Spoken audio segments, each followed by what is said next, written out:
मायबाप सरकारला या निवेदनाद्वारे आम्ही मागणी करत आहोत।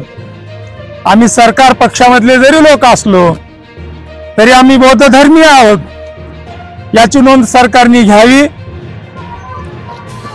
याचं कारण असं आहे, साधा अशोक चक्र घरावर जर दिसलं तर हे घर बौद्धांचं आहे। अशोक चक्र एखाद्याच्या गाडीवर, मोटरसायकलवर, कारवर दिसलं तर हे घर बौद्धांचं आहे।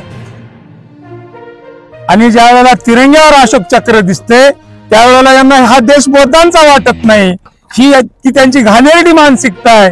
ही मानसिकता सरकारने तपासून बघावी आणि 1949चा कायदा त्याच्यामध्ये सुधारणा करावी।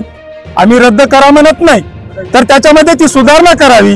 कारण त्याच्यामध्ये सगळेच्या सगळे 9च्या 9 सदस्य हे बौद्ध धर्मीय असले पाहिजेत। आणि कलेक्टर जरी त्यांना त्या समितीचा अध्यक्ष करायचा असेल तर तो बौद्धच असावा किंवा बौद्ध भिक्षू असावा, महावीरो महाथेरो असावा, ही आमची समस्त लातूरच्या रिपब्लिकन जनतेची मागणी आहे। एवढंच बोलतो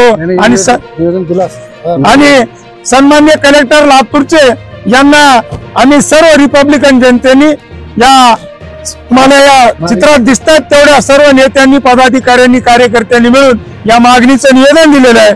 प्रमुख आमच्या 4 मागण्या आहेत।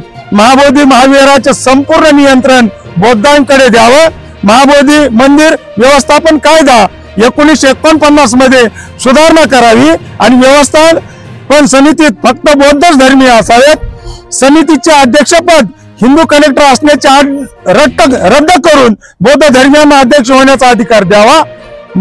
महाविहाराच्या धार्मिक आणि सांस्कृतिक बाबीमध्ये कोणत्याही इतर धर्मियांचा हस्तक्षेप नसावा आणि तो सरकारने थांबवावा, या निवेदनाद्वारे आम्ही मागणी केली आहे। तरी सरकारने या मागणीचा निश्चितपणाने विचार करावा आणि ही बौद्ध महाबोधी विहार हे बौद्धांच्या ताब्यात द्यावं आणि हिंदूंच्या ताब्यातून, पंडे पुजारी महंतांच्या ताब्यातून ते मुक्त करावं।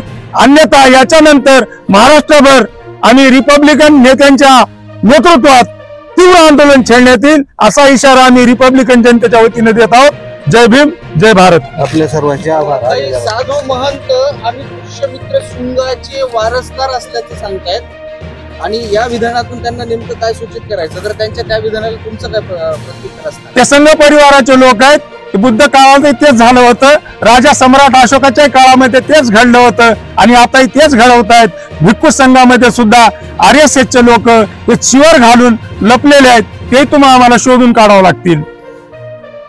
चला।